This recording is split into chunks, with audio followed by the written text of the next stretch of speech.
Hey, welcome back to the Episodes From podcast. I'm your host Juan, and as always, my co-host here with me. Hey, Trip. Hey, what's up? How's it? Nothing much, man. How you doing? How's it going? Things are a little bit different for us this week. Yeah, we're doing a big diff. Sorry, homies, that we're not here, but we're just being extra cautious because we may or may not have had a little COVID scare.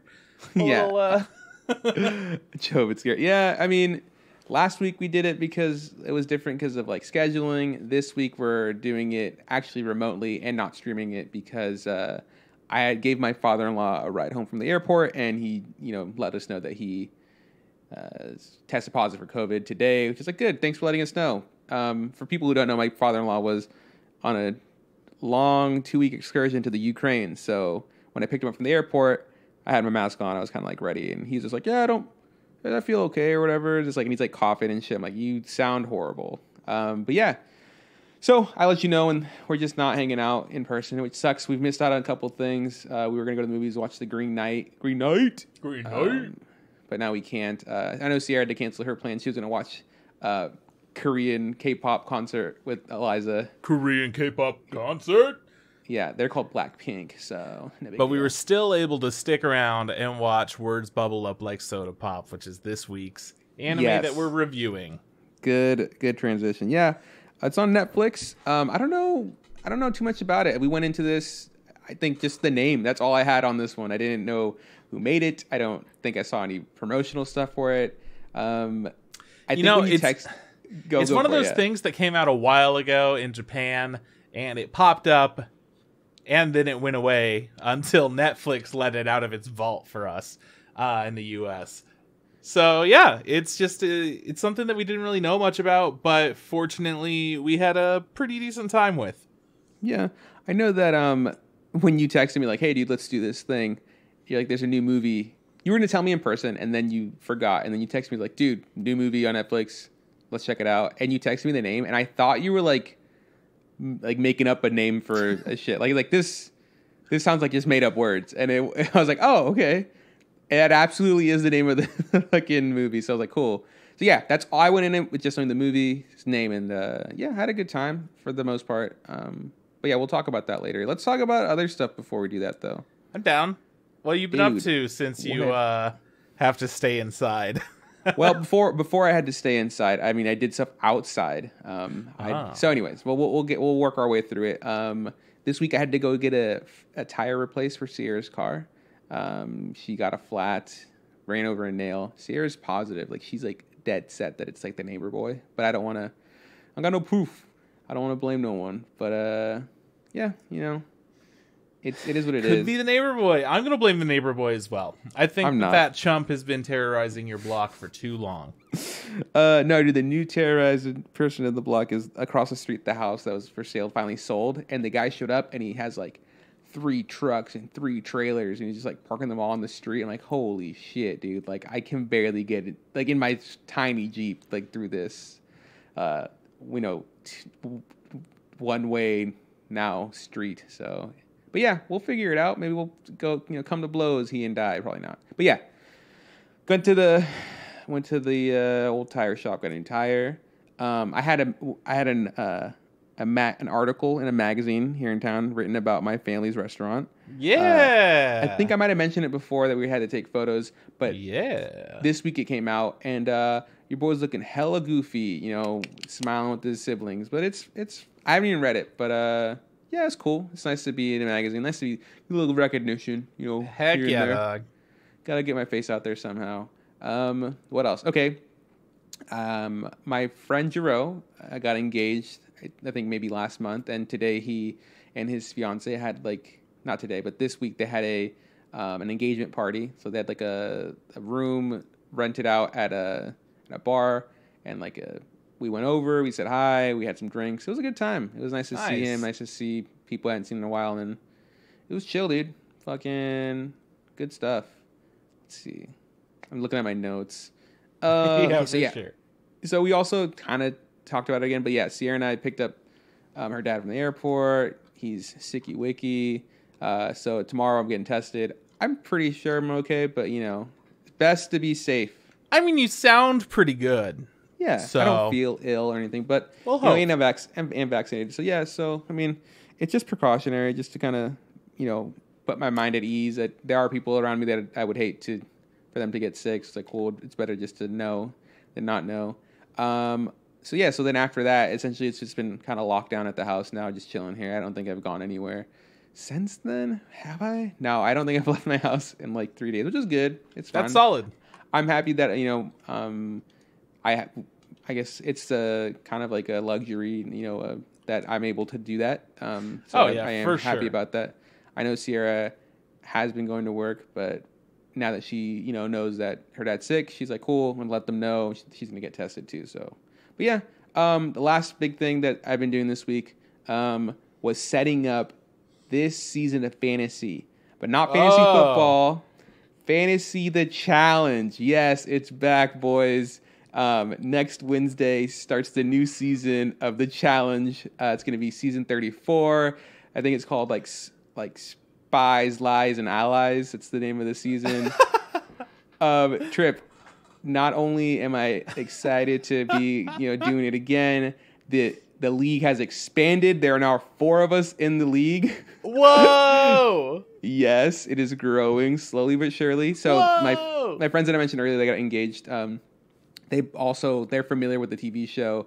They haven't watched it in a while, but when we mentioned to them, like, hey, you know, that we watched the show and, like, you know, we play like a fantasy version of it, they were instantly like really like kind of juiced to kind of play, and they'd be like, how does it work? And they're like, and I'm like, well, you know, like, yeah, I was like, well, you know, these are the points, and, you know, we draft a team and you set up a lineup and it's just kind of a running total. And they're like really excited, and they're like, well, like, what about this? Like, does this give you points? Like, yep. Sure, it does, dude. If they, you know, get drunk, they get points. If they kiss someone, they get points. If they puke, they get negative points. Like, oh, you get negative points? I was like, yeah, dude. And because this time, you know, it's going to be 4 of us, it's actually kind of lucky. This season has 34 contestants, which is like massive. So many. Which is, I don't think I've seen a season that big in a very long time. So it's like, cool, that kind of lends itself for us to have there be a fair amount of people drafted. Last season, there was, I don't know, less than 34, but because it was just me and Sierra, there was just... Yeah, it was no biggie. It wasn't as strategic. You know, we kind of had the pick of whoever we wanted because there was like, hey, do you want that player? No, well, Juan doesn't want him. I could get him for free, essentially. But now there's 4 of us. We're doing a buy-in, which is very traditional in fantasy. We're doing a $30 buy-in, so the winner will... No, $35 buy-in. So that way...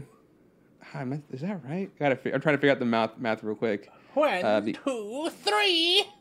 Because we just want it to be, $35. So like the person that wins essentially gets their money back and they make over $100. Just kind of for funsies. It's not like there's no real stakes to it. It's just a couple of idiots watching a dumb reality TV show and scoring points. So a lot of strategy. So yesterday I spent a lot of time like reworking the league, kind of editing points to, you know, things that I think are more efficient. Like the first one was a trial run, essentially. I'm like, well, that might have been a little too much points, and this might have been not enough.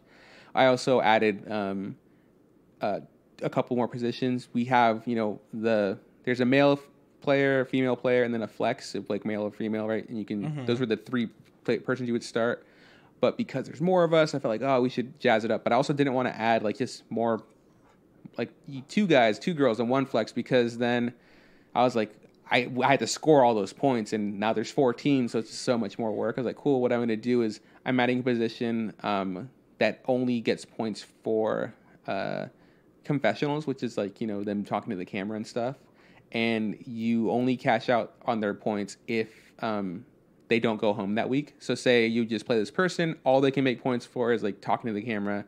And if they don't go home that week, if they manage to stay, which isn't super hard, near the beginning of the game, you get those points. But then next week you get to play another player, but you can't play that same player you played last week. Essentially, you know, removing the way, like you just finding a social butterfly who is bad at the challenge and just using them for like, you know, harvesting points because just yeah. You know what I'm talking about? Like, because you could find someone that's like really bad but gets a lot of camera time, and then like put them in and then not worry about them getting negative points for like not completing a challenge or like getting drunk or throwing up or shit like that. So I was like, cool, I'll make it every other week. That way you have to like keep, you know, cycling them in and out. And then the other position I added, which isn't really a position, but I'm calling it a position, Every week we'll also get the opportunity to guess who we think is going to be sent home, and that one just kind of cashes out or doesn't. Like, say you guess it right, you get the points. If you don't, then no harm, no foul, essentially. Just to kind of zhuzh it up, give us a little more stuff, a little more body, a little more paying attention flavor. to cool stuff. Yeah. So that's really about it, man. Like, I know it may not sound super exciting to people out there, but my dream is to one day have, a full 10-man league for the challenge. And that's your dream? Be a $50 buy-in. Oh, we can make that happen. This year, I was like, yeah, who knows? Maybe next season, like, the league grows again. And she goes, with who? I was like, well, Javro does have a radio show and a podcast, and it's a sports radio show, sports podcast. And I was like, he said he's going to talk about it every week. I'm sure he can get some of his viewers to be like, hey, I want in on this league, and just kind of become a thing. So right now, just, baby steps. But yeah, that's it, man. That's what I've been up to this week. I've watched some stuff.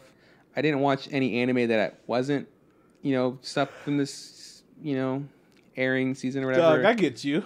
But I've watched some more House of Cards. I'm somewhere in the middle of like season 2 right now. What's his name? The barbecue guy, the rib guy. Yeah. I forget his name. I think it's Freddy. Freddy. Yep, that sounds right. He just lost his business. He sold it or whatever. That's where I'm at. Rough. Spoilers, but yeah. But it's like it's a good storyline. Every time that barbecue joint pops up, I always get so hungry for some ribs. Oh my gosh. You know what's funny is that like every time that barbecue joint comes up and like the shot, like I don't get hungry for ribs because I think the place looks really gross, Yeah. And then he, Frank goes like, it's disgusting in here or whatever, but he goes, but the food's amazing. I was like, there's a lot of health code violations that are probably not the best, that are. Hey man, that's where the best food exists. No, I'm gonna hard pass. Dirty little places. Oh yeah. So that's where I'm at. And then like I think I was mentioning to you off air, but I'm watching Breaking Bad because I've been animating a bunch this week, so I just kind of throw it in the background while I've been animating, and I made it through all of the first season, and I'm going somewhere through season 2. I don't know, probably like 3 or 4 episodes in. I was telling you that I did I word for word caught like Walter Jr.'s like line, but I can't fucking remember what line it was. I'm gonna try to go back. Why bring it up on the podcast? What are you doing? Now you have to do it. Because I'm saying like I'm gonna look it up and see if I can figure out which one it is. And if you don't, I'm gonna lose my mind. I will. I'll try, dude. That's it, man. That's what's up with me. That sounds like a pretty chill time. It has been chill. Yeah, I've been all right. I've been also just chilling, just playing some games here and there. Went to go see Green Knight.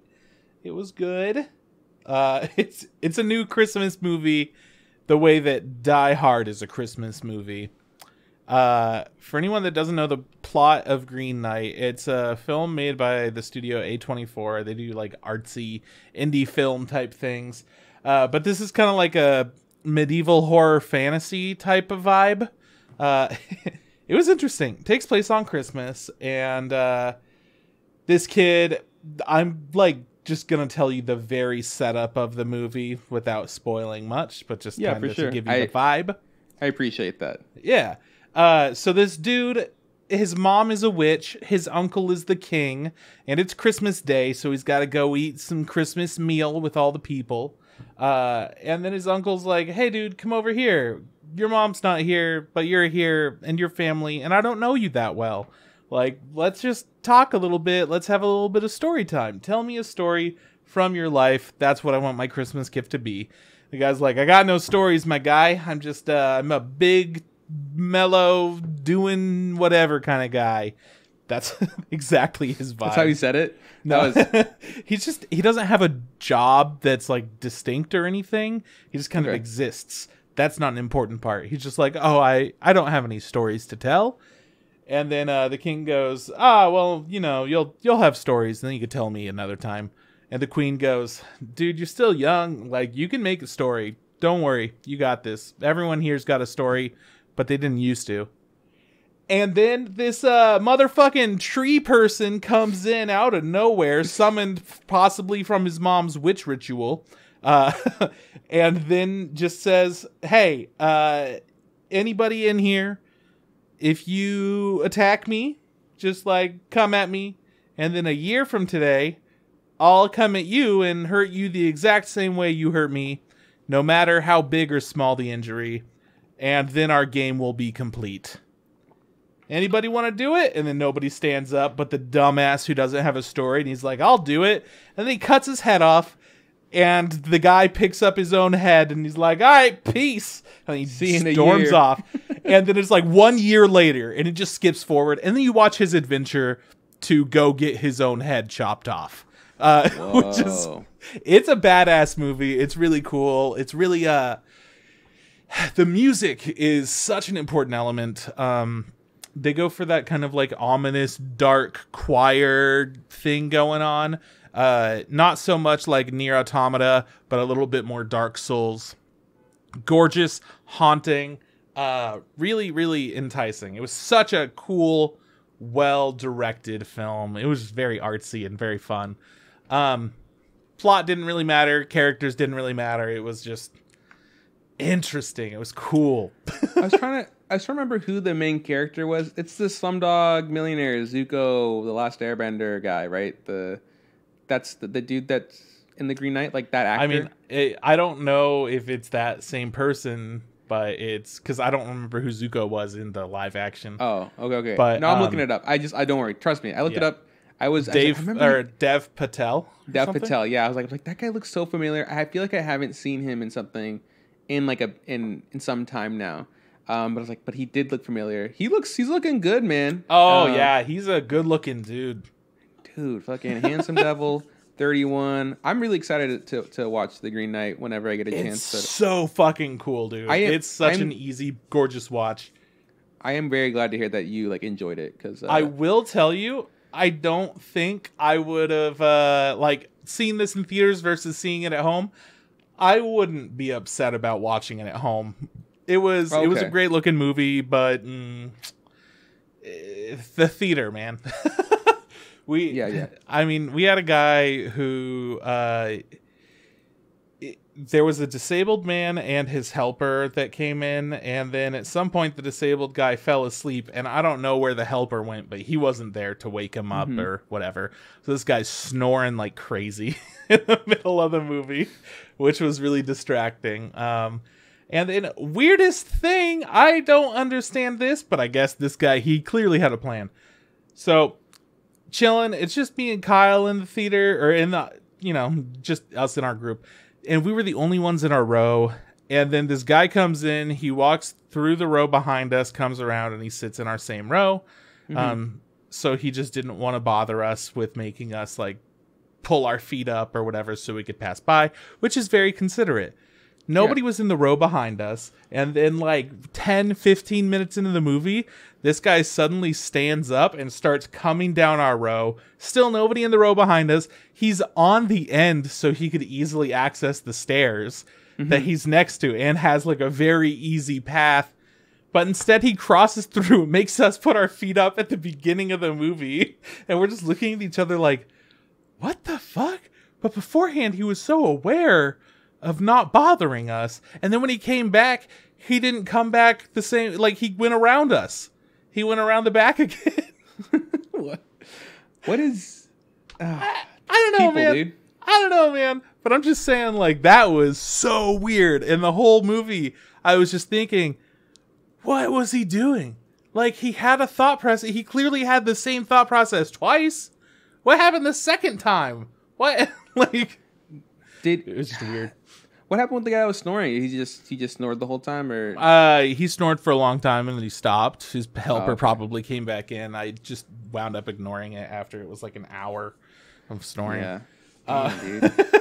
It was, the movies are they're a beautiful place when everybody is in the same mindset. That's not very common. You gotta love the cinema, dude. Come on, man. So Green Knight was a lot of fun. I really liked it. I would recommend it. But again, it's like, if you really want like a good plot, it's not super plot heavy. It's just kind of a fun adventure. And when I say fun, I mean it's a good movie cinematography wise. The character just has the same drive to go and like complete his journey, and weird stuff happens. Gotta get his head chopped off, dude. Come on now. Dude, the first trailer for Green Knight, I was like, ooh, that looks like an interesting, like, not fantasy, an interesting, like, dark medieval type thing. I don't know what's going on, but it looks kind of cool. The second trailer was like, all right, there's, like, magic and talking foxes, and I'm just like, oh, okay, so what the fuck is this movie gonna be? It was a trip. It was wild. Yeah. Highly recommend that. And then, yeah, I've just been playing some games and stuff. I've been playing a lot of Pokemon Unite, which I streamed in lieu of our last podcast. Right. This week, fuck it, who cares? Whoops. But I've been playing a lot of Ranked, and at this point, I'm, like, pretty high up there, and I'm feeling pretty confident about it. But it's such a bizarre game to where, like, it feels like it's not my fault when I lose almost all the time. But then other times I'm like, oh yeah, that they were better. That team was better. That person was better. But then so frequently I'm like, I'm playing a highly ranked match. Why aren't these people doing what they're supposed to be doing? Like, yeah, what's going on? Like, how are they ranked high enough to keep playing with you? Essentially, that's how I keep feeling. Yeah, a lot of the time it's just like, are you paying any attention? I'm like right next to this guy getting my ass handed to me because I saved him. And he's just like, I'm just going to sit here and attack this non-player character and let you get destroyed. So I'm like, no, I died for you. You stole my farm. You didn't even help me. Fuck you. Or I just don't care because it's just a Pokemon game. And for the most part, I win. So whenever those things happen, I'm just like, what's going on? Oh, How did you somehow luckily get up there? That I went over to your place before. You know, I was incarcerated. Yeah, and we played Unite for a bit. It was pretty fun. It's intense. It's different. It's different than the MOBAs I've played. You know, the whole like slamming dunk. You know, like the points. Like I was like, I don't know. Like you were explaining to me before I'd seen any of it, and you're like, yeah, I suppose you just got to go. You know, score the points. I was like, why don't you just score the points? Like it's really hard to score the points. I was like, it is. Not an easy thing to score points. No, you go up, you press a button, but if anyone looks at you, then that fucked. Button press doesn't matter. Yeah, you're fucked. But it was fun. I think I'm interested to play some more. We had to stop because we had some like lag issues. No, some like froze. It was weird, right? Like okay, yeah. So it's also a super buggy game, and then every once in a while, bad things happen. So you can disconnect from the internet and then reconnect, and it'll reconnect you. But there's no other way to do that. Sometimes it's just like, no, you're connected, but the video's not going to catch up. The video's bugged out, and then you have no way of fixing that. So the easiest way to fix that is if you are wired in, you just unplug the internet and plug it back in from your console. And then it goes, whoa, dude, you're not connected to the internet, and it refreshes everything. And it takes like 30 seconds. Or you're just screwed if you're doing it in handheld. Because I don't know how to fix it. I don't know what's going on with it. Not unless you're hanging out with your boy who has one that's running perfectly. I had to play my character on your screen, which was just so wild. I can't believe that was a possibility. That was strange. Yeah, it's fun. It's goofy, but it's kind of a broken game. Yeah, it's just a good time. It's mellow. It's for me. Just pop it on, play, and I'm out. And then I've been watching some people play through Silent Hill 2, and it's made me feel very nostalgic for that game. It's just such a good, interesting game. I always forget because it is such like a weird, stiff, dorky voice acting animation situation, but it's done that way on purpose, and I always forget because it takes you a while to like get into the story and realize like, oh no, there's some like good animation and voice acting, and like the characters aren't as stiff as they seem. That game is so bizarre. The story is so cool. And I wish we had more Silent Hill. It's such a cool series.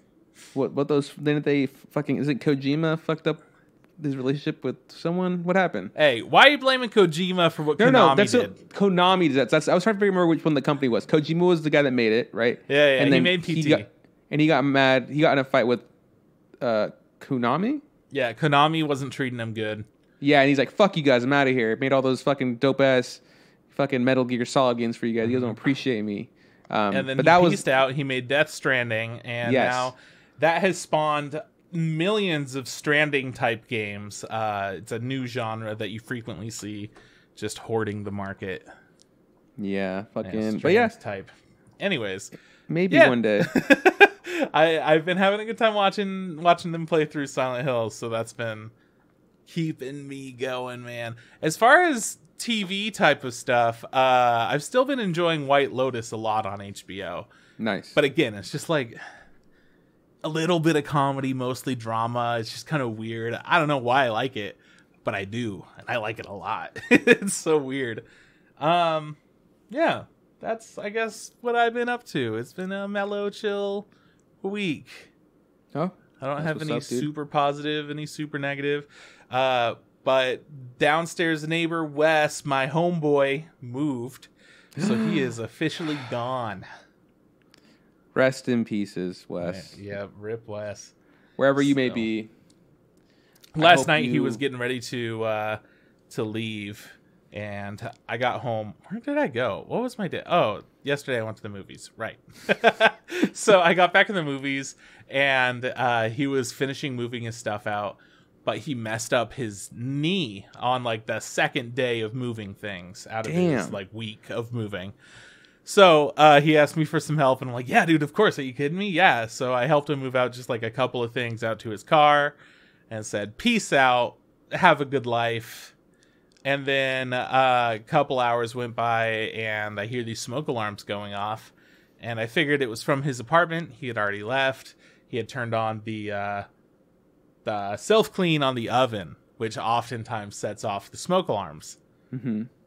Turns out he was still around, so I had texted my friend who works here at these apartments, and I'm like, hey, I don't know if you're on call or what's going on, but I can help take care of this if you just unlock it for me. I have a step stool, so don't worry. And then wound up getting a call from Wes right after I did that text, and he's like, hey, man, I've got this thing going on down here. And I'm like, okay, cool. I'll just come down and I'll help you out. Mm-hmm. Since the manager was on her way, but she wasn't there yet or whatever, I'm like, I'll just take care of it. So I took them all down. I called her, let her know, hey, dude, like I took care of it. We're all good. She thought I was Wes. Because why would I be calling about that situation? So she got confused, thought she was talking to Wes. I don't know. I just told her don't worry about it. And then yeah, I talked with Wes for a little bit since he was heading out, and that was the last thing he had to do. Tried to figure out, if you were leaving this town, where would you go for dinner for like the last time after 9 p.m.? Oh, that's tough. I know, that's where it gets hard, right? After 9 p.m. here in town, where would I go for dinner? Like a quintessential, you're not going to be back like ever. This is your last thing you're getting on your way out. And it's after 9, and it's a Chico quintessential experience. And I'm driving then for how many hours after this? 4. You see, so I can't do dairy. That cuts it out for me personally. So I can't even go Celestino's. Yep. Yeah, that would be tough. Dude, I don't know. Like, that sucks because all the places I would go are kind of closed after 9. Yeah. I'd be like, cool, I want to hit up Spitz. Closed. Fucking Banshee isn't even open yet. No, not even open. Yeah, that was one thing where I was like, is it open? Dude. No. Hula's closed. Yeah. So he wound up going to the Bear because what is more Chico than the Bear? You know what's fair is like I think I would have said the Bear, but just because of the current situation we were in. You know, it's the food, it's the atmosphere, it's like one last hurrah. You know, one little like, all right, this is Chico, and then leave. Even though it's like just this is the worst of Chico. It's just a bar that people know. Yeah, dude, for sure. Though, like, but if it wasn't after 9, I'd like for sure hit up Spitz or like. Mm-hmm. Or, you know, if I didn't have to drive, I might even go to Celestino's, like, if I didn't have to drive too far and, you know, have some za, maybe, have a little salad. Dude, last trip down to the old brewery, that's kind of... Are they open? Not that late. Okay, so that's what... Oh, okay, we're talking about... No, for sure, you know, hit up, get some, you know, some... I was about to say road soda. Let's get some beer for the trip. Well... It is road sodas. Yeah. You know? No, it'd be cool. You know, one last little walk to the gift shop. Get yourself a little sweater or like a keychain or something. Yeah, it sucks, dude. I mean, it's not the worst thing, but it's the best of the whatever situation you had to make. I would say Gordo, but Again? They're closed. They're closed. Yeah, dude. That's well, I mean, I don't know. Actually, Wes is one of those people that is usually in our on the chat when we're doing our streaming. So I actually don't even know if he actually listens to the podcast. I think he listens. I think he listens. He says up until we start talking about anime, then he checks out, which is fair, totally fair. It's so funny to me. I love it. That's like my favorite thing. Shout outs to everyone that does that. Who does? Oh yeah, so many people. We have a lot of friends and family that do that, and then there are other people on the internet that are like, I don't give a fuck about that first half. It's like, well, we're appeasing like two groups of people. Yeah, I think Sierra's dad does it. Like he'll check out at the air. Adrian, I know, does that. I think maybe even Sierra's grandmother does it sometimes. She's like, just I'm gonna see how Juan's doing, shout out to all of them. But I think Wes is one of those that also just checks out the beginning part and then like dips out. For no spoilers though, that's a different situation. Yeah, true, for sure. So yeah, Wes, obviously we didn't get to say goodbye in person, but we will be missed. I really liked talking to you. You were an interesting fellow.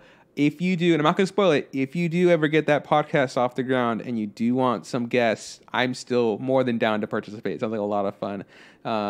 New podcast coming to you guys, 2021. I set a date, 2021, December 13th. That's when it's going to be airing. Oh, shit. Wes, you have to make it happen now. If not, you're a liar. It'll be for my birthday. Oh, yeah, for sure. So that's cool. I'm glad that, Wes is moving and hopefully, in a nice place. I know he wasn't super stoked. He kind of got stuck in Chico. I remember that kind of being the situation. And thanks, COVID. Yeah, but yeah, hopefully he's in a different place and he likes where he lives, and maybe he can find a new neighbor that likes anime and video games. Dude, he's literally living next to his friend in Tahoe. Like fucking jerk. I don't even feel bad for you. You know what, Wes? Fuck it. Trip doesn't want to be a part of your podcast anymore. I'll still do it though. Whoa, what the fuck? Okay, well, as long as you're on there, I guess I'm okay. Yeah. All right, man. That's my week. It's just vibes over here, baby. That's dope. You want to catch up with anime that you watch? Bear in mind, I didn't watch much anime. Yeah, man. Okay, so To Your Eternity, amazing show. I don't know if you've seen it or not, but it's just this incredible thing that keeps going. Yes. And it became like paying more attention to the intro and outro and stuff. I'm just like, okay, yeah, now I know more deaths. I'm already ready. Oh, what's funny is that you're like, you pay attention more to the intro and outro. I don't. I just close my eyes and go, pink blood, pink blood. See, that's what I do all the time. But this time I was like, hang on a second. Have I ever watched this? Because you're just so in it. You had to close your eyes and just get taken away. No, I've also remember like watching the intro, I think around episode, I don't know, 5 or 6, and then be like, whoa. That's a version of a character we haven't seen yet, and I'm just like, being like, they're showing us whoa, stuff. Who's that guy? And whoa, he changes. Oh my gosh. Yeah, and then I've also noticed that too. We got introduced new characters. I'm seeing stuff, and I go, I don't like this. Something bad's gonna happen. Nothing ever good happens in that show. We just dude, and we haven't talked about it, but I guess spoilers to Eternity. But he's turning into his old friend. That chick, yeah. It turns out she must have died. That's what I was going to talk to you about. That. Yeah, I thought it was just a new ability. So he's able to just if he has an emotional connection in some way, he can do that. And I was like, cool. And they were like, yep, she's dead. And I was like, no. Yeah, I want to talk to you about that too, because I was like, when it happened, I was just like, it must be a new power upgrade, right? Where he's just like, cool, he can do it if he has a really close. My thought was maybe if the person that he turned into, in this case, May, say that person had a really close connection to another person, maybe that's how he was able to just turn into them without them being, gone or whatever. And then when we saw the chick with the hood and I saw the scars, I was like, that's that bitch. I don't remember her name, but that's that bitch, because I remember, she got gouged by the bear. Something happened to her. She got attacked. And then when she reveals herself and she's like, oh, you're that body, blah, blah, blah. She's so nimble. And then she's like, I killed her. And then they show the thing. I was like, well, I was like, how does that work?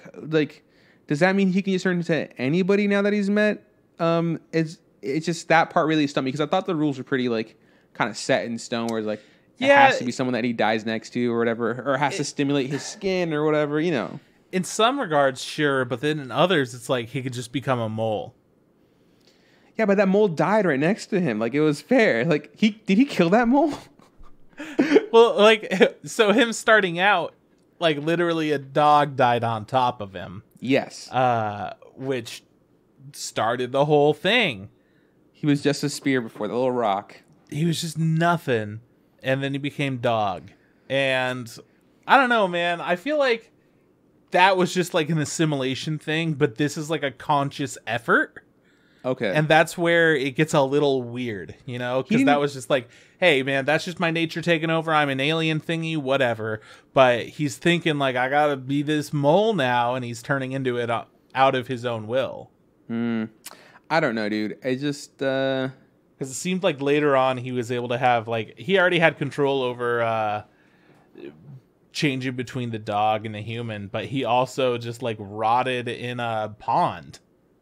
He did, yeah. So I don't know. It's like he didn't turn into any fish. His like mental state and his thought behind everything was the interesting part for me. He could have turned into all these things all this time, but it took until certain points where he's able to like learn things and learn how his body reacts and all that. It was bizarre that he was able to turn into a mole out of nowhere, but it's also his compassion for like everything is essentially what it comes down to. Yeah, Yeah. Can we? So you're caught up. What's the last thing? He just lost the fight, and that's as far as you've gotten, right? Like he lost the final fight with the chick in the like arena or whatever. I don't remember what day these comes out, but you're usually an episode ahead. Okay, so that spoilers. Happens. Lost the fight with I'm like, why do you say the biggest plot point first? You know, the part where he loses. It's not that big a deal. All I was gonna say is like, I just noticed that at one point during the fight, he morphs from the mole into the girl, and he just has an axe like on his face, and I was like, where the fuck did that axe come from? He didn't get hit with an axe. She didn't throw an axe at him. I don't know. I just still don't really understand his powers anymore than I thought I did. But yeah, that chick. So he had a method earlier where he was just growing like different weapons on his body to protect him. So that was just a way to protect him again. But I thought it was strange that he morphed from the mole to the chick, and he had the axe on his face and it was stuck. Like, I don't know why he wouldn't have just made the axe on his hand, because he just took it off and threw it on the ground or some shit like that. I was like, this is weird. Yeah, I don't know.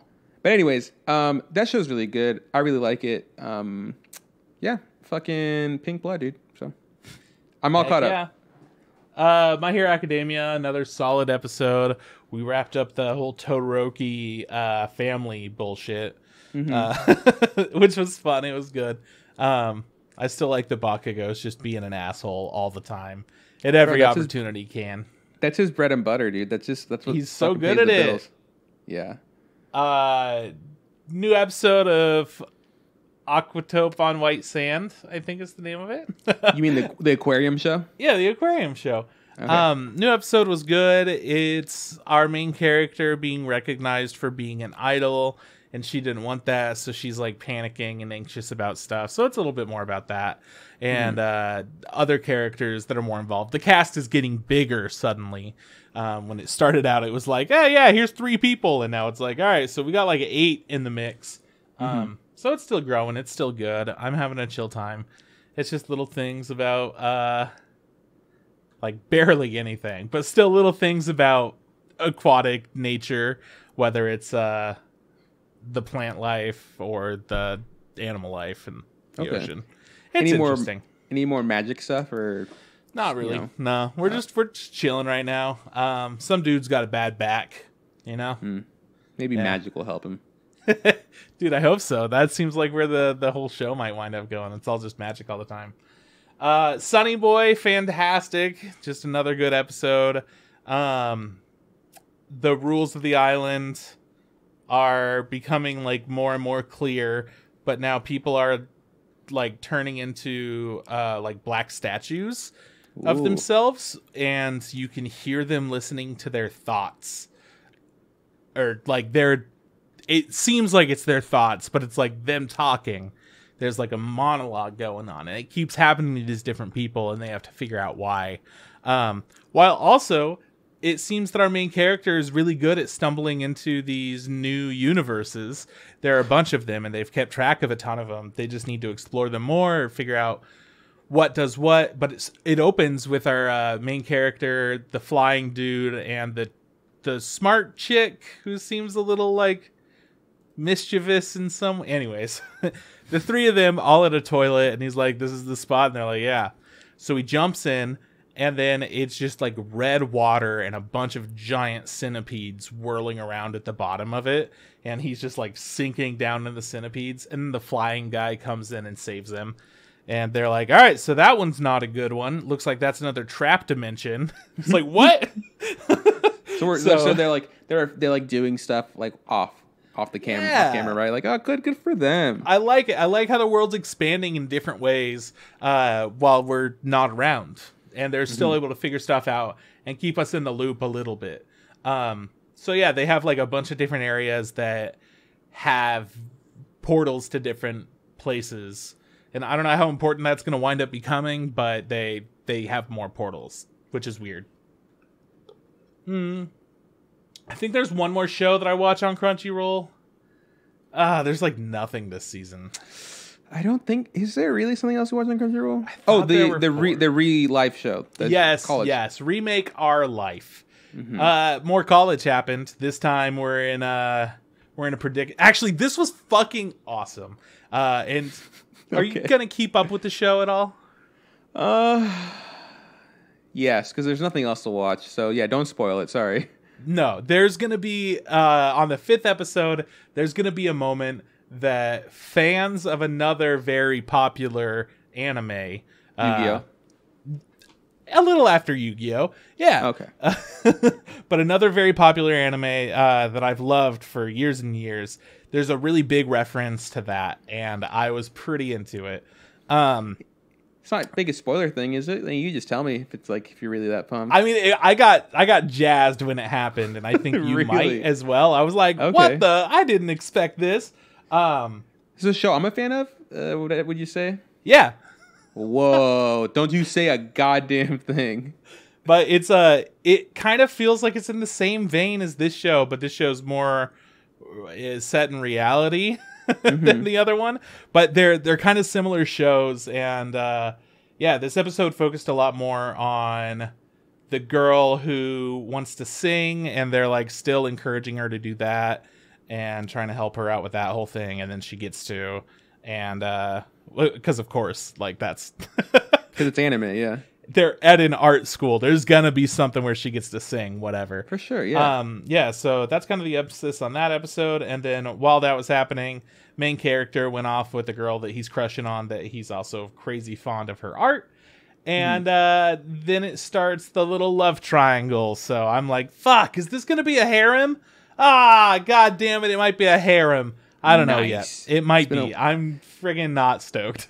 Now I'm jazzed, dude. There's nothing else for me to watch besides this. It's been a long time since I've seen a really good harem. So that's true. This will be a really good harem. If this is a harem, it's going to be a really good one. Probably one of the good ones.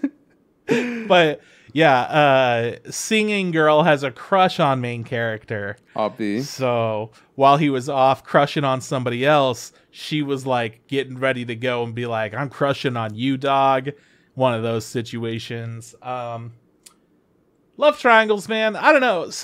Sometimes they're fun plot devices because it brings out like interesting new aspects of characters and like makes them more thoughtful. Other times, it just feels like it's there to take up a little bit of time and be dramatic. Other times they're perfect, dude. Like other times they just fucking do no wrong. So okay, well you got me there. Yeah, that's all the anime that I've been watching aside from Words Bubble Up Like Soda Pop. Right. The only other anime I watched is I finally finished Shadow House, which aired, was from last season. Yes, it was a 13th episode, and I hadn't got around to it because we were busy watching other animes. And I was like looking through Funimation, like, oh fuck! I was like, cool, a new Sunny Boy, and I was like, oh shit, there's the last episode. I remember you telling me about it. I was like, I'll check it out. It was fine. It was okay. Yeah, it wasn't like I remember you were kind of being pessimistic about Cloverworks finishing shows now. You're like, they might just fuck it up. I wouldn't say they fucked it up. It was just an okay ending. Yeah, it was just fine. It wasn't as strong as the rest of the show, but whatever. Yeah, they didn't promise us an OVA that was super long and it just be mostly recap and then yeah. But I did actually watch another anime, a new anime that's airing right now called The Great Jahy Will Not Be Defeated. How was it? Now, let me tell you, I have seen a show very similar to this before. A little show called The Devil is a Part-Timer. Yes! This is almost exactly the same as that, but it's way more Lolita shit. It's just like it's like a shitty, can't do anything kind of person. A lot of people compare her to Aqua from Konosuba. And she turns into a little girl when she doesn't have her magic crystal on her necklace. When she doesn't have that on her person. So she turns into a little girl pretty frequently. And she also goes to work as an adult with big old boobs and not many clothes. Nice. Yeah, sounds like a perfect show. Sounds exactly like Devil's a Part-Timer. So it's a great time. Yeah, which actually brings us to our news. Let's do it. Let's hit some news, boy. The Great Jahy Will Not Be Defeated is going to be 20 episodes long. It started late in this season, so it's it's going to be that 20 episoder. That's wild. I mean, it must be good. 20 episodes. They wouldn't give 20 episodes a bad show, would they? Dude, people have been looking forward to it for so long. People love it. All right. Not for me. Sorry. Yeah. Oh, well. Not sorry. I'll check it out. I'll give it a shot. Hey, Crunchyroll. I've heard of them. Also, today, by the way, is Crunchyroll Expo. Shoutouts to Crunchyroll Expo. It's free, so go and sign up for it and watch it if you want. I don't really care. We're going to talk about it next week. You're probably wondering, like, hey, why didn't, the guys give us a bigger heads up? Because it's fucking news to us, too, dude. we expected this shit to be in September or not tomorrow or today or whatever. When you texted me, you texted me, you said Crunchyroll Expo this weekend. I was just like, all right. And then you're like 5th, 6th, 7th. Like, that's tomorrow, Trip. What do you mean this weekend? Because I saw something and it was like this weekend. And I was like, gotta text him, it's this weekend. And then I looked at the dates and I was like, gotta text him, it's the 5th, 6th, 7th. Like, that's not the fucking weekend. Thursday's not the weekend. Whatever. Anyways, hey, Crunchyroll hit 5 million subs. Cool, man. So that's big news. Yep. 5 million times. How much is the Crunchyroll account? Like $8, the cheapest, something like that. $10. Yes. So that's $479.4 million. Wow, and they still can't fucking give us a heads up on Anime Expo. Actually, they probably can afford to make it free because they have so many subscribers. Good for them. Half of the money goes to Japan for licensing stuff, and the other half goes to everyone that works there. Which there's a lot of things that people have problems with. The translators and stuff don't get paid like a decent wage all the time. Which is something that people are pretty concerned about. But there's I don't know, all kinds of issues with pretty much every large company at this point. So, who's pointing fingers when so many people are trying to do great work at that company, So you said 5 million for Crunchyroll. Can you wager guess how many subscribers Netflix has?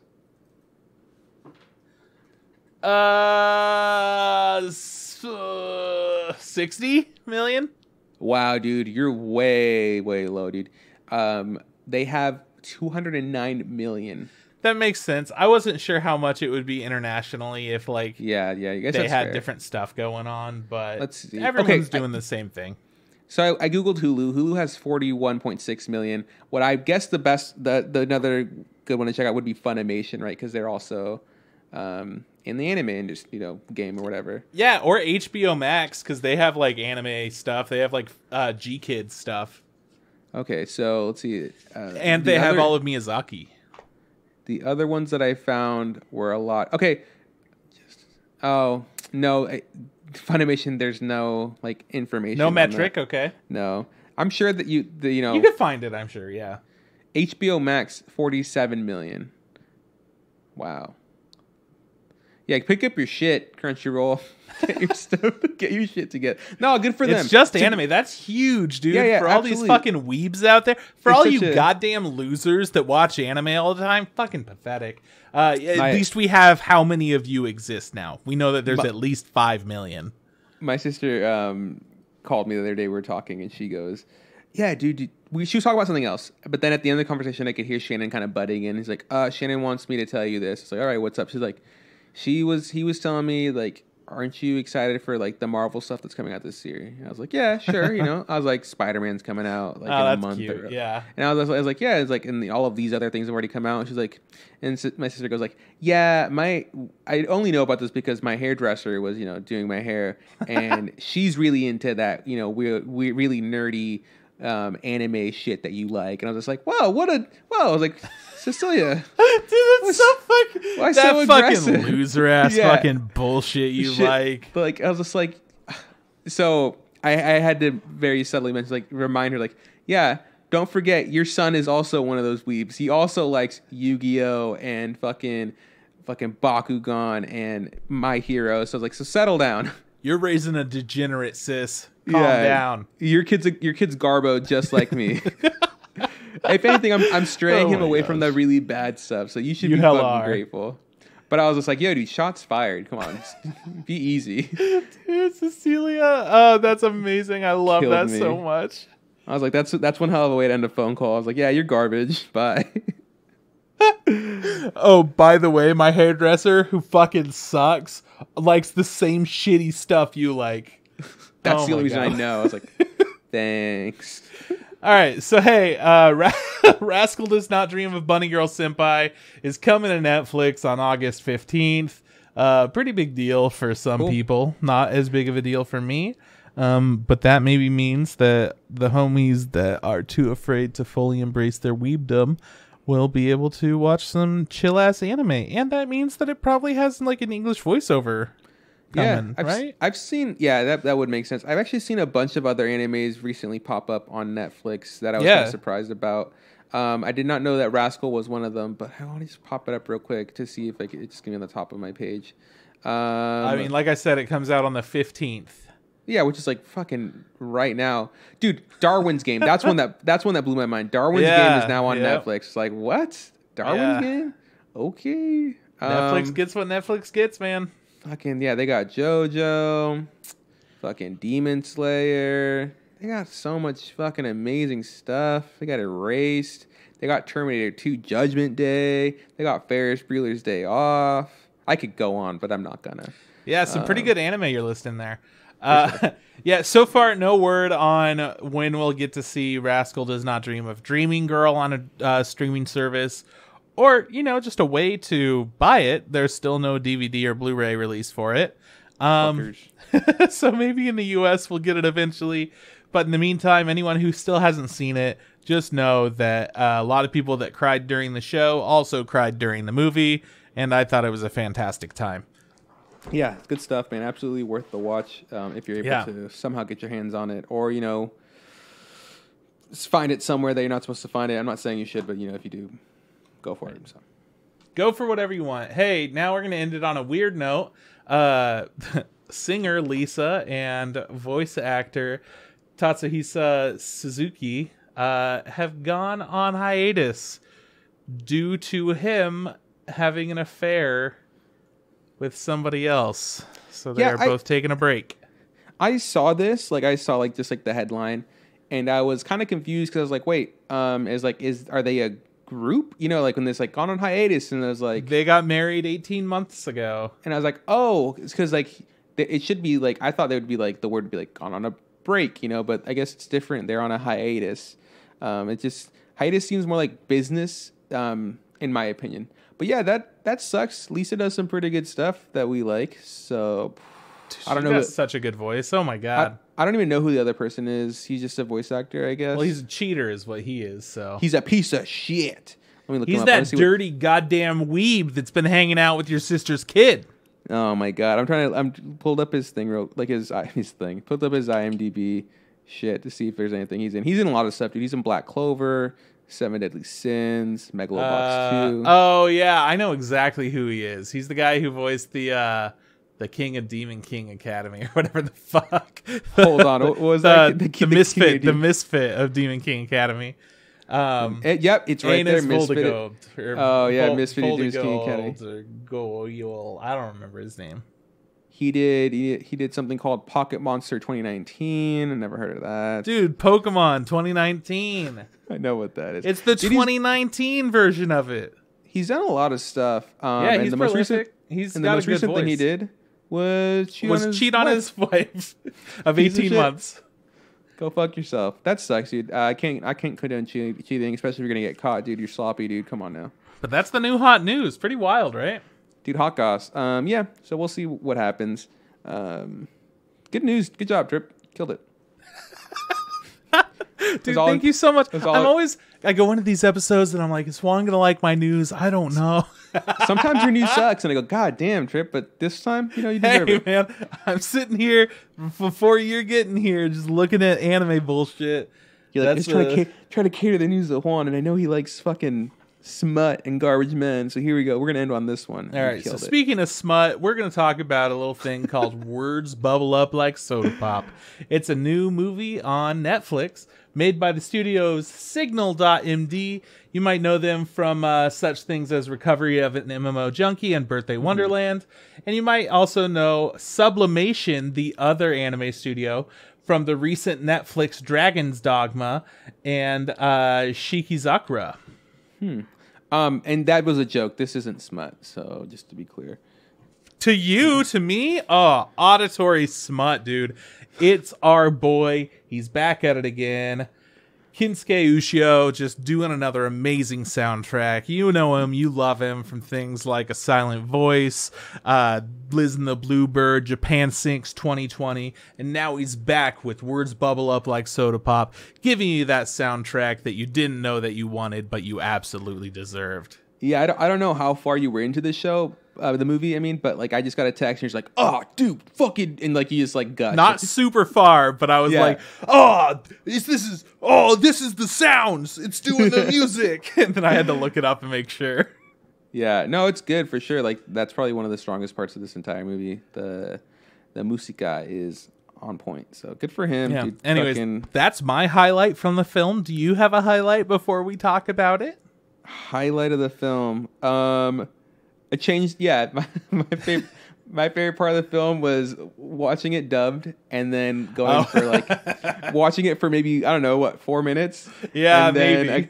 And then an old character yells really loud, and then I stopped it, rewound it, and then played it in Japanese because I was like, yeah, I'm not doing this English dub. So it was real fun. I was like, and then that same yell happened. I was like, oh, so much better. Like actually, like I'm able to stomach it. So that was my favorite part of the movie, and that was actually a highlight, believe it or not. It was a good one.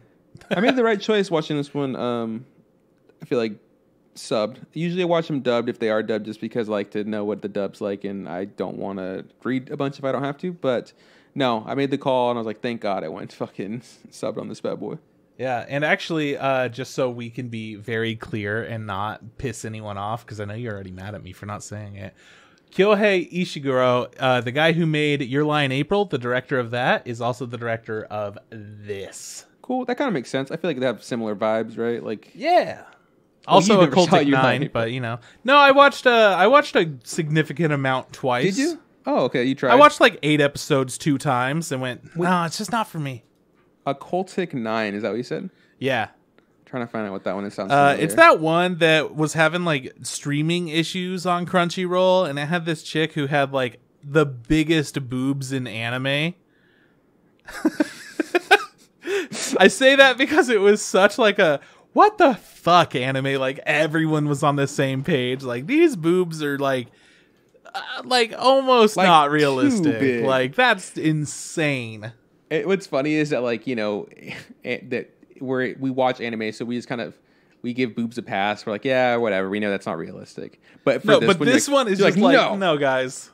Like I refuse to let you get away with this one. A Cultic 9. Okay. Yeah. I was trying to find it. I was like, I kept spelling it wrong. Oh, dude, don't worry. I'll get you on this. I found it. I got it. I'm trying to find these massive boobs. Oh, found them. There. Yeah. You mean the second image? The like, dude, the PlayStation the video game 4 image. Yeah, those boobs. Yeah. If we did half of these images that I'm looking at are just, they're like each bigger than her head. Now I kind of want to do a live stream of Occultic 9 and just have this be our background while we play. Oh God. Yeah, dude. So sorry to get sidetracked with boobs, but it happens. Oh, never sorry about that. Never gonna apologize. No way, dude. Yeah. So words bubble up like soda pop. Yes, sir.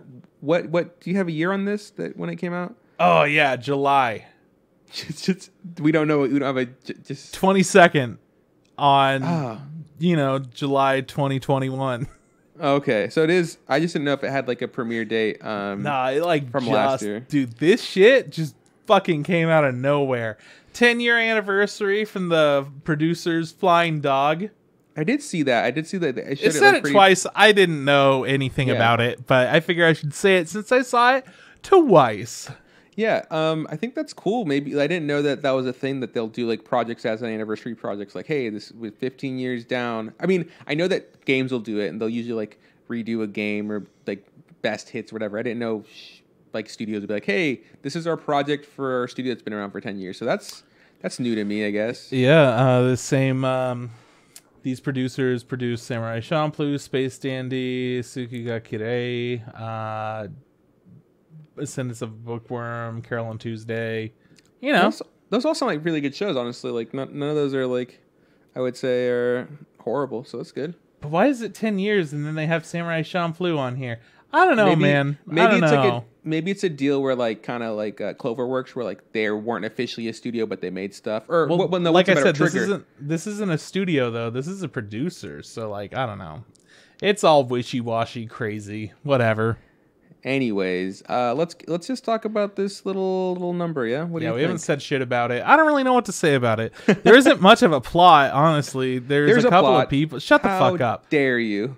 The plot doesn't show up until like the last quarter of the movie, anyways. Yeah, it really.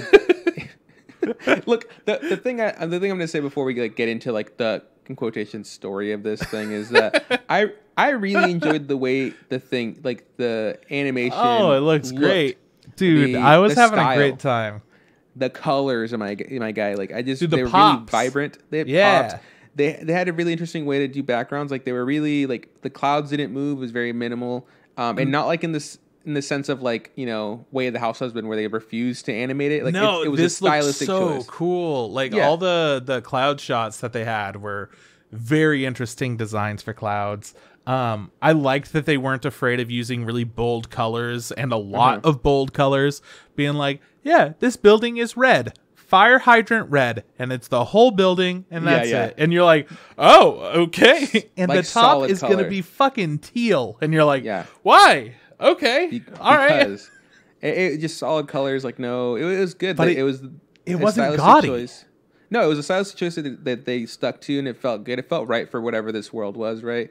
Mm-hmm. And I also really liked, what was it? The little accent pieces, like stars. Like they had stars everywhere, dude. Like, give me big Steven Universe vibes. Like, lights, like street lights when they pop on, they'd be shaped like stars. Or like her wallpaper, like her entire wallpaper was like really dim stars on the wallpaper. Like, okay, cool. They have a motif and they're sticking with it, and I appreciate it.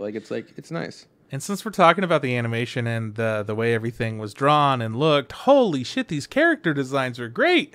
Yeah, for sure. They were beautiful. I liked how much personality everybody had. I thought that the like buck teeth thing was very, very cute. I think that they did a good job with that. I like that all the friends seem to be like unique, different personalities that all kind of come together in different ways. So they like all have very different styles that go along with them. It was cool. One of my favorite designs was the design of the old man that like has the long hair. Yeah, like the big poofy hair. He's got like glasses. He's carrying around this like record album, like just like the cover. He's like tiny. He's got he's got an old person face, you know what I'm saying? But like there's a bunch, usually old people when they're drawn, they're like not the most interesting. But this guy, I was like, I fucked with this guy. I like the way this guy looks. Like his vibe. I think they did some good old people in this movie. Good old people. Yeah, especially, and I'm very familiar with watching old people do stuff because I watch a lot of Better Call Saul. So like there's like just entire seasons of him hanging out with old people, eating Jell-O, playing bingo. I watch a lot of Better Call Saul, so I'm pretty experienced with the way old people look. So when they're in the like the daycare center and they're like playing, they're like doing like the workouts with the music, or like they're like walking around and writing haikus in the mall. I was like, yeah, man, these old people be doing some cool stuff. Like I fuck with it. Like I really enjoyed their designs. And buck teeth on a main character is also something that's not very, I feel like, popular, right? Like, and I get that this was a big plot, like a big it was a plot device, whatever. But I was just like, okay, cool. Like, I do think it's interesting that like she's got that look, and they didn't shy away from how big her teeth were, dude. And like, I am very versed with old people, not super versed with teeth and braces, so I don't know if like would braces fix buck teeth, or do you still have to do another thing to get like to fix that? Because her teeth were like straight. The two main ones, like her front ones, are just really fucking big. Like she couldn't even close her mouth without them like poking out, you know? Yeah, so it's all about like aligning your jaw a little bit differently and shifting where the teeth are and like moving the teeth up a little bit. I think braces can help, but I think it's a lot more going into it than just like wires. Right? Like I don't know. I never had braces. Me either. So I don't know that whole experience, but probably should have had braces at least on my bottom teeth. They're all fucked up. No, but you don't even really see them, especially when you smile. Well, now I don't. You think that this is something that I just let happen? Nah, man. People don't get to see my bottom teeth. They're all like jagged. You can't really see it, but they're all crisscrossed. It looks crazy. It's like a jungle gym down there. You'd have to take our word, people on the podcast. Yeah. They're pretty scary, dude. Yeah, it's like put them away. Disgusting. Put them away. Long story short, the plot of this movie is about a girl who is an influencer, and she is embarrassed about her mouth now because her signature move was having these buck teeth. Then she decided, you know what, I'm fucking donezo with that. I'm getting braces, but I'm still gonna call myself Smile, and I'm gonna put a mask over, and I'm still gonna like vlog and shit. Her catchphrase was like, "Smile, guys! Don't forget to smile." I was like, you should practice what you preach, essentially. But I will say, her whole idea of her being like, when she was younger, she had buck teeth, and like she thought it made herself unique, and she liked it, and then she just kind of decided not to like them anymore. I absolutely understand that. Like, you could do that. You know what I'm saying? Like, it's your body. Who gives a fuck? She became a teenager, and she's like, "Wow, I don't like this portion of me. I liked it a week ago. Now I don't because they're not cute." Which, that can happen. Yeah, absolutely. So I was like, that shit's cute on a kid, and then as soon as they get a little old, it's like, hey, isn't that kind of weird? Yeah, you look kind of not that great. So if a kid can't say their R's, that's like a very common thing in the United States. Children can't say their R's, and then everyone figures it out. But sometimes kids don't figure it out, and it goes from being adorable to, oh, there might be an issue here. Yeah. Person's got a problem. No, I remember that example. There was a girl I went to elementary school with, and she couldn't say her R's, and it was adorable. Yeah. And then she went to high school, and she still couldn't say her R's, and I was just like, you know what? It's still adorable, but that's because you're a very small girl. And it's just like, oh, look at you try, But she was really smart, and I was just like, you must hate this. You must like hate just people like, pandering to you because of the way you talk. Because at that point it should have been stopped early, and it wasn't. Yeah, you have to go speech therapy, and sometimes you don't get the help you need. But I mean, the whole buck teeth thing, I understand. Like I felt like that was a very realistic like issue that she had. Like she instantly stopped liking her teeth. She was embarrassed. She was hiding them. I do think it's interesting that she continued to do her influencing like live streams and like just wear a mask, and no one seemed to call her out on it. But she's got a lot of followers. Who gives a fuck? So that's one of our main characters. The other main character is, he's also insecure, but in a different way. Yeah, he just has trouble communicating with people is his main thing. He's really into haikus, so he writes a lot of those, and he wears headphones all the times while not listening to anything, just to make sure that nothing too loud bothers him. He's got some kind of anxiety over it, and just like he panics. He also uses it as like a deterrent to have people not talk to him, because he says like, people see I have my headphones on and they just kind of don't bug me because they go like, oh, he must be listening to something. Yeah. So he seems to kind of wear them a bunch, and he walks around a lot, and like you said, like he just kind of is always composing haikus, and like inside his like phone he's got like a little dictionary for haikus and stuff like that. And it's like, that's cool. I remember haikus.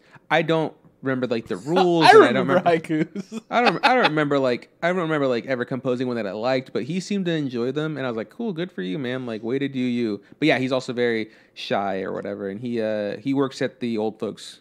It's a daycare, right? That's what I'm gonna call it. It's not like an old folks home. It's just like you drop off your old person and then they keep an eye on him. Yeah, it's like an old folks hang sesh. Yeah. Again, they're fucking doing haikus and smoking dope.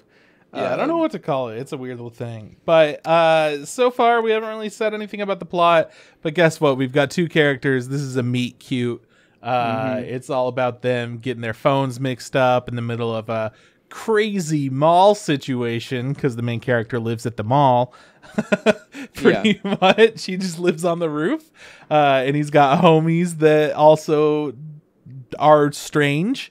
And one of them gets up to some shit, and then the other one is the biggest otaku like of all time. Yeah, like how do I? This was a thing that like really got me. His name was Japan. The character's name was just Japan, and I was just like, is there a reason he's called this? No, not really. Our main character's name is Sakura. People call him Cherry. The girl's name is Smile. An awesome name, honestly. Yeah. The little fucking runt that's out there like wrecking shit. He's very racially ambiguous. Because I'm pretty sure it was clear to me. Was it because he speaks Japanese, didn't spell it too good, which is write it too good, which is one of his flaws. He's out here tagging shit like crazy. You said he said he spoke French, but he also then says at one point that his parents grew up speaking Spanish. Like yeah. What are you, dude? Dude, he looked hella Spanish. Did he? Is that what you... Okay. This dude was from Spain through and through. I mean, if you've ever hung out with somebody from Spain, you would know. Like, this guy down to a T. His name was Beaver. Yeah, which is another thing you would understand if you hung out with somebody from Spain. The last really good name that we have that I really like is the old man's grandson was just named Tough Boy. Tough Boy. Yeah, here comes Tough Boy. He was super tough. He was such a boy too. So meet cute, phone swap. Then we kind of see, I don't know. they just start hanging out. They start hanging out. Yeah, it was like a really weird way to hang out. They hang out and like, you know, he's seen her braces once, but she then always covers her mouth and doesn't give her too much flack about it. And then she sees his headphones and he seems to be more cool with it. Like he'll take the headphones off. But the story kind of gets a little more plot heavy when we figure out that the old man's was walking around with like an empty record. What do they call it? Just a record cover, right? Yeah, just a little sleeve. A sleeve, and it's empty, and he's always looking for it, and no one seems to make a big deal about it. And then they take him home one day. He owns a record shop, and he's just like sitting there. He starts crying because he wants to hear his record one more time to remember, and he doesn't to remember something, but he doesn't remember what. So he's like really old. And so then they kind of make it their mission to find out, first of all, what's the deal with this record. And then this guy, just so you know, his family owned a record store. So like it all made more sense. Yeah. Once we got to the point, it was just like, it did just seem like a crazy old dude carrying around the sleeve. It did. But then at this point it was like, oh, I understand a little bit more. He's still a crazy old dude, but now I understand. Yeah.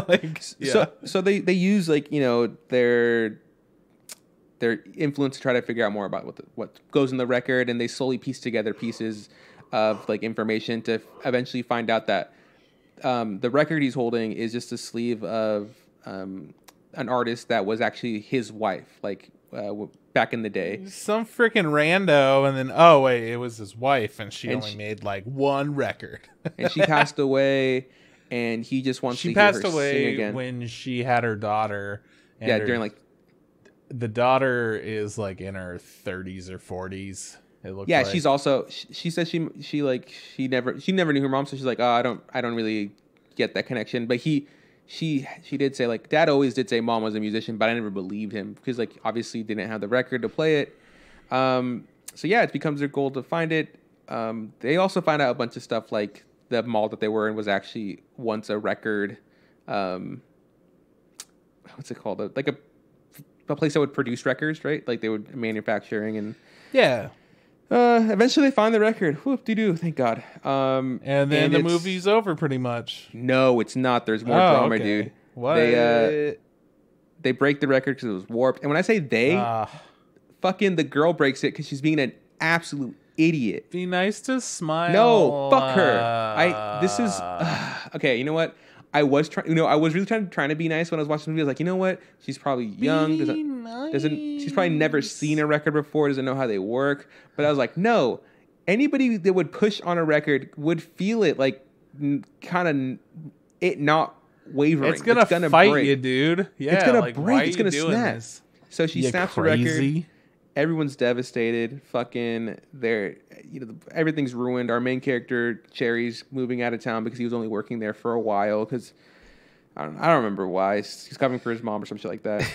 Yeah, it was weird. It was really convoluted, right? It wasn't ever really explained. Yeah, it's just like at the very end, suddenly his mom's like, "Hey, I'm back from not being able to be here. Thanks for covering for me, kid. Bye." Yeah, it's like not only are we back, it's like we're also all leaving. I was like, why even? Why? Like we watch old people in the summer. It's just a thing we do. Yeah, so I don't know what you want from me. Eventually, they find another record, and the day's saved. They fucking have a festival with fireworks. Shout out to all the Drumas. I'm a huge fan of Drumas, and there were so many fucking Druma dolls in this fucking movie. There's an entire festival dedicated to it. I'm all about it.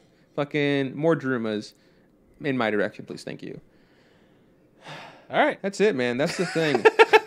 I'm like, well, that's how it ends. No, I actually thought that it was a really cute way of concluding the movie, the little credits that they rolled. Yeah. Was good. It was then was like it was just like fireworks time and you know, some silhouettes. It was good. Yeah. Yeah. It also ends with like our main character also like Cherry, he performs a haiku that he's been composing to it would have been so I would have hated that. Like if I was in person, I would have been like, wow, I feel uncomfortable. What's super funny is that like when that was happening, I was telling Sierra like, you know what? Like everybody else is just there for the fireworks. They have so they're so confused as to what's going on right now. Yeah, I'm like, isn't this guy like in junior high or something? Like I never know how old people are in anime. Everyone's a mystery age. They all look like they're 15. I think he's 17 and she's 16. I don't know why that pops. I think that's the age that they are. No, that's true because it was their. It was in the 17th summer this person had experienced. Oh, right. Yeah.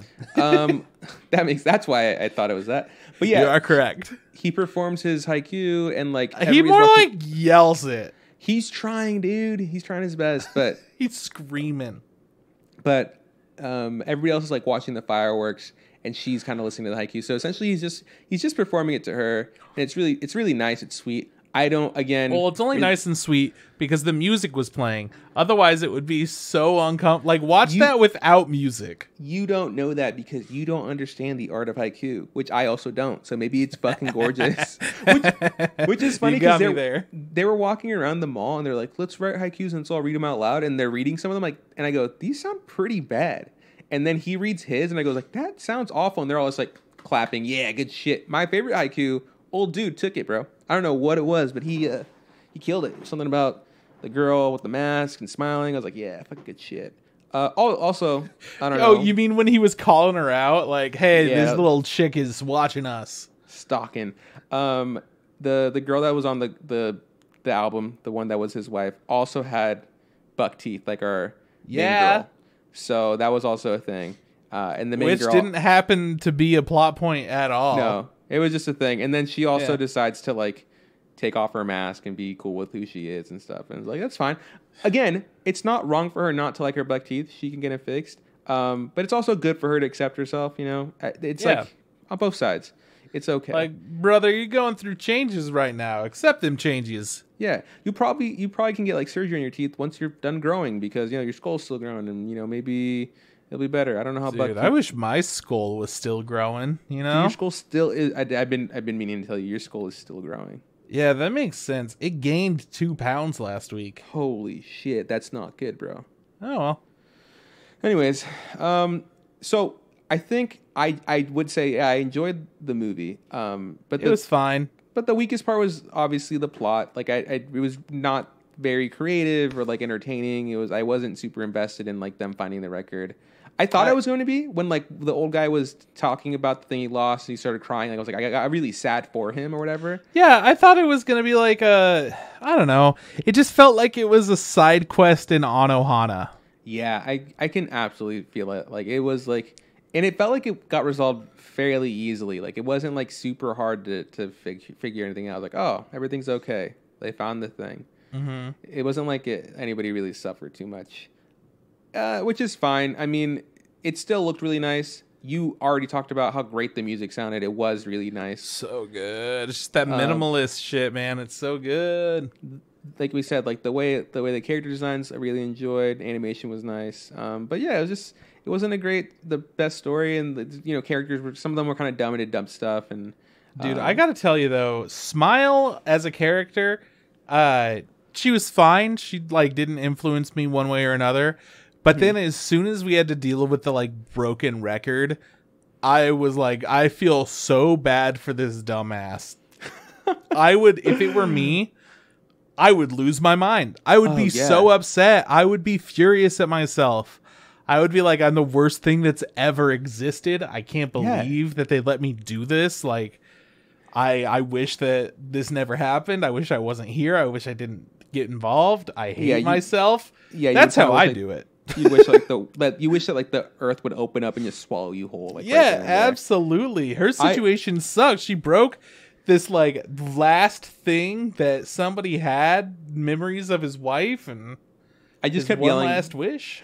I just kept yelling, just fucking look it up on Spotify. Like, how hard is that? Just look it up on Spotify. Not that hard. Just look it up, old man. But yeah, I did feel for her, but I was also really mad with her because I was like, how dumb are you? No, you're allowed to be. But that's why I felt so bad for her, is because I'm like, everyone, if it were me and I had that CD broken, I would be like, she's the worst thing. Like all the things that I just said, I would feel that way about somebody else. So like, I get it. and I understand him being like super nice about it because he's like an older dude. Like obviously it was an accident, but I'd be pretty livid if that was the only piece of recording that I had that would connect me to my wife who passed away a long time ago. Like that's super harsh. Yeah, super dummy. How do you forgive yourself for that? I mean, it all worked out in the end in this situation because it turns out that it wasn't actually the last thing, but yeah, it really, like, again, it just kind of worked out, which is like a thing like, oh, there's no real stakes there. Just everything kind of got resolved. Yes. That's it, man. I don't think I would recommend this to anybody. Like, it's not like a must watch, but if you watch it, I don't think it's a bad thing. Like, I'm not going to clamor it, from the fucking mountaintops that this is like, hey, go. Like, I would say, hey, you have to watch The Silent Voice. You have to watch maybe even like Your Name, and even for me, I would say go watch Night of Short Walk On Girl. This doesn't make that list of like, hey, these are one of those. This is a movie that you absolutely do not want to miss. No, but if you're not experienced with anime, or you want to watch something with somebody that doesn't have any anime experience, I think that this would be like an easy thing for you to just pop on and watch. And it's inoffensive. It's got some really gorgeous stuff going on. I think it's like low on tropes too. Like this is a good movie. Yeah, for sure. It's just not the best. It's not the best, which isn't bad. Which isn't bad. No, absolutely not. I don't regret any at all watching this. I absolutely sometimes we finish a show or like a movie and we go, God, I'm never getting that hour and a half or 6 hours back in my life. But if I'm looking for something to watch, if I'm flipping through, me and my bro, me and my lover, me and my cat, we're looking for something, and this is just an easy, let's just pop this on. It'll be a good time, and it is a good time. Yeah, I think I think that's where where this falls in. It's just a good time. It's just not like a classic or like an instant, top 10 kind of thing. But if I wasn't that aware of what anime was, and I just thought it was like Dragon Ball and Pokemon and Sailor Moon, because that's all that I've ever seen, because whatever, and I saw this, I would be into this. I think that they did so many things in this that didn't take you out of the realm of traditional animation. So it's kind of accessible, but it does have a more mature plot with more interesting characters than just childish jokes, because that's what everyone that thinks anime I don't know what everyone thinks that this kind of animation is, but it's childish jokes are just super big boobs. That's one or two. That's it, man. That's it. And this falls on super big boobs. You just gotta find them. in the second movie. Who had the biggest boobs of this film? I don't know, but go ahead and email us. Let us know what you think. I did want to bring this up, Trip. There's that bit where they're teaching like the old people like the dance or whatever for the recital, and then one of the characters is just crying, and she's just like, "This brings back so many memories" or whatever, and she's like, I was so confused as to what her deal was. Like, was she traumatized or something? You know? And then I really liked the fact that when they revisited them dancing again, she wasn't crying, full-blown crying, but she was tearing up. I was like, that's a nice touch. I like that. Yeah, man. A little something for you viewers at home that are paying attention. So, good stuff, man. It was a good movie. For sure. All right, Next week, we're going to talk about another good movie called Crunchyroll Expo. It lasts 3 days. Thursday, Friday, Saturday. I'm telling you right now, man. I am not super checked into Crunchyroll Expo. Like, I am not ready for another Expo. The last one was so heavy, dude. It was just so much work that I don't know. But if I got to go there and do it all in person, I would probably be stoked. Fuck yeah, if there wasn't like a global pandemic still going on, absolutely. Yeah, kind of a bummer there's a whole pandemic, but, you know, if there wasn't... Just imagine that. Dude, imagine if there wasn't right now. Oh, you didn't man. say that. You didn't say but if there wasn't. But if there wasn't, though. Now I get what you're saying. Yeah, if there wasn't, though. Fuck, dude. Yeah, man. All the good stuff. So next week we'll do that. I think the week after that we might have something already in the fucking books. We'll talk about Shirobako, which is coming to our town. Maybe. We don't have to fly to Sacramento. It also depends on how my test comes out. If I'm negative or whatever, then yeah, cool. I'm down because I'm not gonna go out there knowing if I'd be sick. That'd be fucking selfish. So. I'll just record it on my phone. No, I'll FaceTime you. And yeah, but don't FaceTime the camera. FaceTime yourself. No. Like, yeah, they're doing the donuts thing now. Okay, they're telling me to put my phone away now. I'm not gonna though. I'll just put it in my shirt pocket. You could still, but facing the wrong way, like facing facing my chest, and it's subbed, so I have no idea what they're saying. Yeah, so tune into that episode. Yeah, it should be good. All right. So yeah, if you like our theme song, check out Not Mars on Spotify. Trip, where can you find us? You could find us on Facebook. Look up the Instant Ramen Podcast. Same thing goes for Instagram. Look up the Instant Ramen Podcast. If you want to send us a tweet at Instant Ramen Pod.